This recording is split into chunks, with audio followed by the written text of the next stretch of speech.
Hello my beautiful plant people, how are we today? Welcome back to the channel and also to PCM. If we haven't met before, I am Sam from Plant Collector Melbourne. Today's video we are going to be looking at more plants. Of course, that is what this channel is all about, but we are going to be discussing under the radar plants. So these are plants that I have seen every so often, whether that is like overseas and not in Australia, but not a lot of people are actually talking about them. It'll be super interesting to see that internationally, if you guys also agree to this, but definitely in Australia, I think that there's not enough people talking about these specific ones. And of course, if you've been watching my videos on this channel before, you know I'm specifically talking about Aroids. So here we're going to be talking mostly about Philodendron, Anthurium, and I think, do I have other things?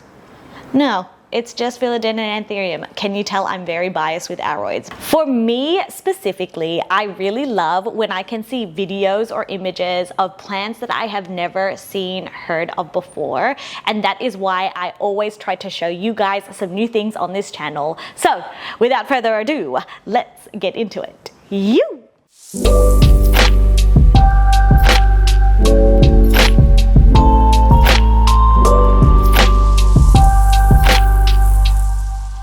So we have 6 plants that we are going to be discussing today. And for the first one, I thought we would speak about a philodendron. Now this one I actually only heard about last year when I was up in Cairns, and I was with one of our growers and they showed me it like in their beautiful open garden in their greenhouse. And at first I looked at it and I thought, oh, that's a beautiful Philodendron Patriciae. And they corrected me because it was something else. And I was like, what are you? So it is, oh, I'm so going to butcher this, Philodendron heterocraspedatum. Let me see, did I get that right? Let me do it phonetically. It is heterocraspedon. Heterocraspedon. It really does sound like a dinosaur of some sort, doesn't it? And so, like I said, it is very similar to a Patriciae, but I think that the color and especially the veins are very different. So this is what we call a pendant philodendron, where the leaves kind of like hang and droop down, very similar to like a veitchii or a waterburyanum, and it is just stunning. So I'm going to put some photos up of it when it's like younger and then also when it is older. I think that when it becomes older, you can definitely see more of the veins. With the Patriciae, it's more like veitchii-esque, where it kind of like folds, but the folds are kind of like, I don't know how to explain it, like a roof, like not corrugated, but you know what I mean. Whereas the cuspedatum is like more flat, but the veining, oh, the veining. And the new leaves, they come out this beautiful, vibrant, like bronzy red color. Oh, it is just stunning. So I don't actually have one in my personal collection, but I think that this one is definitely not a philodendron that is talked about in Australia, and I wish people would speak about it more because it is stunning. Oh my gosh, and this photo right here. Oh, so this photo is on like Ken's philodendrons. I mean, can you see it? I don't know. Oh my gosh, the veins. And maybe I'll get Leanne to put the actual beautiful photo here. Stunning. And it's quite, I think this one's not even like old, but the mid vein, like the one that goes right through the center, very veitchii-esque.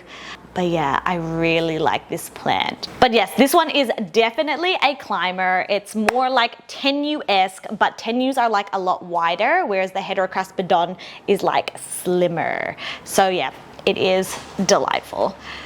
Moving on to the second plant that I think is totally underrated, and like I still see it on either eBay or people selling it and like no one really snatching it up, and I don't understand why.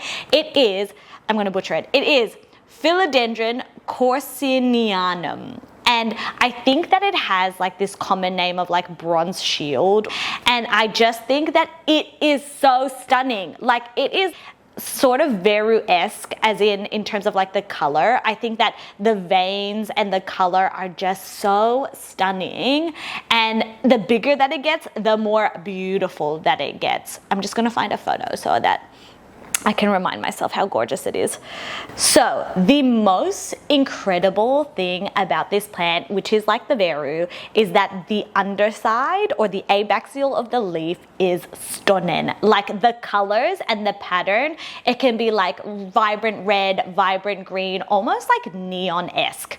And I just think, oh, like this is a photo, but the photo that I'm looking at is from Kerry from Paranoid Aroid. It is just incredible. Like, I don't think that there are many plants that give that much abaxially. I would say that it would be down to this and a veru, but please feel free to comment down below if you have a different one. It is just purely stunning. And I do think that the juvenile shape is quite beautiful as well, as in it just gets these beautiful frilly-esque leaves. The leaf blade is not just like this, it's like woo, woo, woo. And comparatively speaking, I find it very different compared to all the other philodendrons that are more like a sharp leaf blade. And I find that the veins, like the mid veins and the secondary veins as well, they are just neon, especially when the new leaves emerge. It is totally an underrated plant, and I just don't understand why. Alrighty, moving on to plant number 3, which is Anthurium pentaphyllum. And this one is really cool in my scientific brain because penta meaning 5 and phylum meaning digits. So if you've never seen them before, they literally look like a plant like this, or like an umbrella tree plant. It is very much similar to a Anthurium polydactylum or a Anthurium polyschistum in that they're like very digity. But with this guy, it is so cool. It's just like a umbrella tree plant, but an Anthurium one. And I just don't think anyone is talking about it. I think that Anthurium, lots of people are in that dark velvety realm, which by all means I am definitely in that realm too. But in saying that, I do really love the weird, interesting, peculiar ones as well. And I think that this one definitely gives me that vibe, is that if we're stepping out in the typical Anthurium shapes, colors and whatnot, and we go more to like the weirder side, I think that this guy is really cool.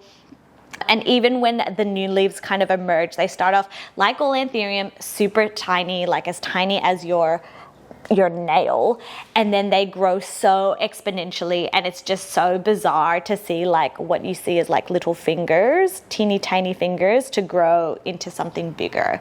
So when I hang out with like the community and all my plant friends, not even once had this plant come into like verbal communication. So I don't think many people are talking about this plant.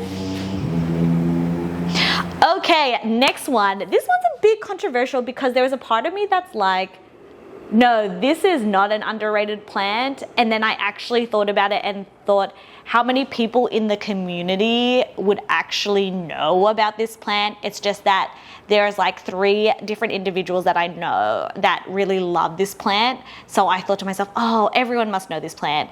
But the more that I speak to people in the store and online is that they actually don't know this plant. And I need people to know about this plant because it is so stunning. And it is Anthurium willifordii.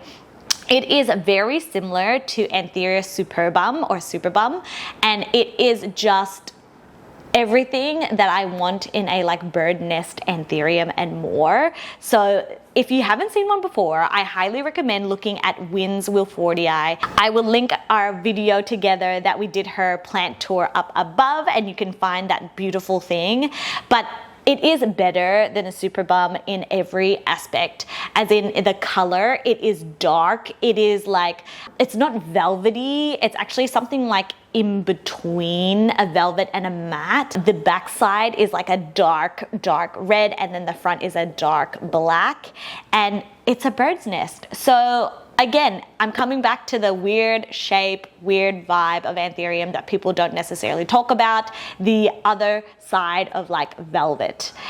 So personally, I don't have one of these in my collection, but it is definitely on the top tier that I would love to collect. And If you do end up watching Wynn's video of her plant tour of her greenhouse, there is a little bit of a section where she does talk about how there are some willifordii that are in Australia that are actually more a hybrid.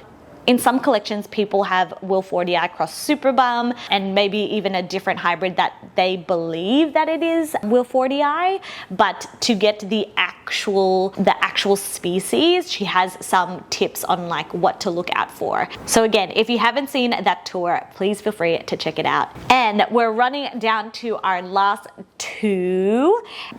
These two I feel like are really popular in America, but it is super underrated here in Australia. Like, not many people actually know about it. This is plant number 5, our second last one, which is Anthurium urbanii. And I've put this on the channel quite recently when actually, the next two have been on my channel for the Plant Collectors Fair as well. This guy, I mean, I've got it in the store and it doesn't look anything super cool. And look, if anything, it just looks like an Anthurium cuspidatum. But if you were to grow this bigger, and I've seen it overseas, that it just looks so stunning. And there is something about, I think it's just the vein and the shape. And the difference that I find is that cuspidatum has like very like frilly leaves that kind of just go a bit everywhere, whereas the Anthurium urbanii is quite like flat. It almost looks like a philo in my opinion. It's very like heart-shaped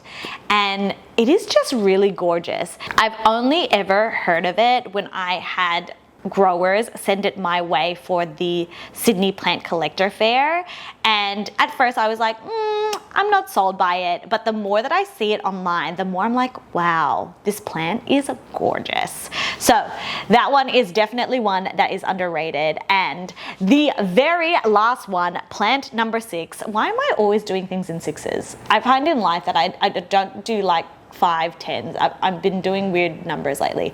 But the last, but certainly not least, is Anthurium waterburyanum. And maybe you guys would argue that it's not an underrated plant overseas, but here I think that it is very new. The only time that I started to hear about it was last year, and it doesn't even get as much rap or talk about as, let's say, Anthurium waterburyanum, which is absurd to me because they are so similar, but the waterburyanum is just wider. And I think that the veining is very similar, but still different. The color, the ones that I've actually seen online is that they look like more limey, but that could just be that particular plant. I'm going to say something that's a bit controversial. I think Anthurium waterburyanum is sexier than Anthurium waterburyanum. There, I said it. Oh my goodness. I just think that the color contrast, I mean, don't get me wrong. A beautiful, dark, gorgeous Warrock is stunning, but there is something about this shape, and particularly this photo. It really is just a chubby bubby of a queen. And I'm just all for it. So for those people that really love the king and queen, I think that if you're looking for something quite similar, your next collector thing, it would totally be waterburyanum. So that, my friends, wraps up all the plants that I think are underrated in Australia. I'm hoping that there are some plants that you have never heard of before. If you disagree or you agree with me, feel free to leave a comment down below. Which one was your favorite from today's video? And if you guys have any more plants that are underrated, you guys gotta leave it down below so that I can take a squeeze. Thank you so much for hanging out with me at PCM. Make sure to like and subscribe, and I will see you in the next video. Bye! Mwah!